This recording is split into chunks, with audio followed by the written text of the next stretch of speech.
The Genovese crime family was an Italian-American Mafia criminal family that is part of the American Mafia and is one of the 5 families that dominate organized crime operations in New York City and New Jersey.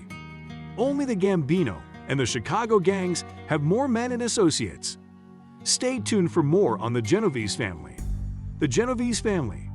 Charles Lucky Luciano formed the present family, which was known as the Luciano criminal family from 1931 to 1957, when it was renamed after boss Vito Genovese, one of the Genovese crime family bosses. We'll tell you more about the family line later on.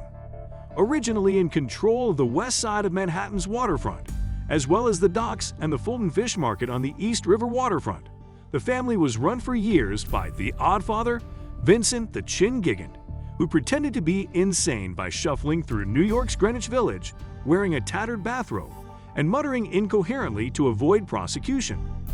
The Genovese crime family is the most ancient and powerful of the 5 families. The 5 families are the 5 biggest Italian-American Mafia organized crime families in New York City. They're all criminals. Exploitation. In search of new methods to generate money in the 21st century, the family took advantage of banks' inadequate due diligence during the housing boom, resulting in a wave of mortgage scams. According to prosecutors, loan shark victims used home equity loans to pay off debts owed to their mafia bankers. The family discovered methods to increase illicit gambling by utilizing modern technology, with clients making wagers through offshore sites through the internet. Although the Genovese crime family's leadership appeared to be in limbo following Gigant's death in 2005, who was one of the Genovese crime family bosses, they look to be a powerful family in the U.S., with sources indicating that Liborio Bardi Bellomo is the new head of the organization. The family has benefited significantly by members adhering to Omerta, a code of conduct stressing secrecy and non-cooperation with police enforcement and the legal system, making it unique in today's mafia. Since the 1980s, for instance, several mobsters from throughout the country have testified against their criminal families, but the Genovese crime family has had 11 members and associates turn state's evidence in its history. The family chain. The Genovese crime family descended from the Morello gang of East Harlem, the city's original mafia family. Giuseppe Morello came to New York in 1892 from the hamlet of Corleone in Sicily, Italy. Subscribe to our channel for more eye-opening crime coverage like these. We have a lot in store. The next year, Morello's half-brothers Nicholas, Vincenzo, Ciro, and the rest of his family joined him in New York. The Morello brothers founded the 107th Street Mob and quickly ruled the Italian area of East Harlem, as well as sections of Manhattan and the Bronx. According to Godfather Fanon, this family was addressed as the Ivy League of the Mafia. That is one unusual identity, we'd say. Ignazio the Wolf Lupo, a gangster who ruled Manhattan's Little Italy, was one of Giuseppe Morello's most powerful supporters. Lupo married Morello's half-sister in 1903, bringing both groups together. In 1903, the Morello-Lupo collaboration expanded into a huge counterfeiting network with Sicilian mafioso Vito Cassiofero, producing $5 notes in Sicily and transporting them into the United States. The Morello family's counterfeiting enterprise, barrel killings, and Black Hand extortion letters were all investigated by the authorities. Morello, Lupo, and others were arrested on counterfeiting charges on November 15, 1909. Morello and Lupo were condemned to 25 and 30 years in jail, respectively, in February 1910. As the Morello family's power and influence grew, brutal territorial clashes with rival Italian gangs in New York erupted. As years progressed, it would be Costello who'd carry the family's business for years. There's a special section on Costello's reign, coming right up. Morano from the Camorra, a rival gang, requested peace after months of combat. On September 7, 1916, a meeting was scheduled and Nicholas Morello and his bodyguard were ambushed and slain upon arrival by members of the Camorra gang. As they say, if you lead by the gun, you die by the gun. The Morellos now confronted more formidable opponents than the Camorra.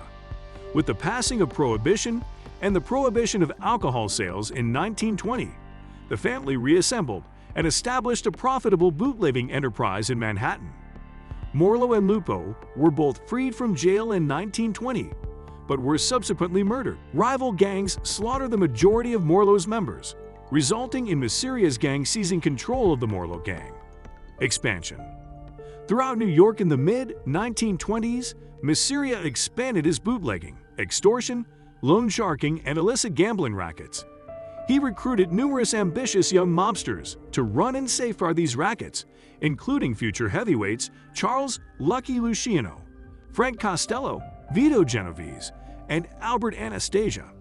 Luciano quickly rose through the ranks of Maseria's organization. By the late 1920s, Maseria's major competitor was ruler Salvatore Maranzano, who had arrived from Sicily to take over the Castellamare clan. Their enmity erupted into the violent Castellamare War. As the conflict began to turn against Maseria, Luciano saw a chance to switch allegiances and intended to murder him in 1931. Luciano agreed to plot Maseria's killing in exchange for taking over his rackets and becoming Maranzano's second-in-command in a secret pact with Maranzano.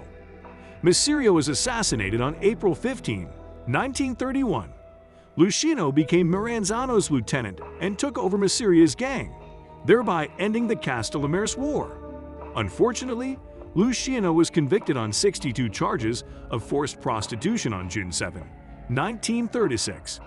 He was sentenced to 30 to 50 years in state prison on June 18. Costello was named as Luciano's new interim boss and administrator of his businesses. Costello's reign.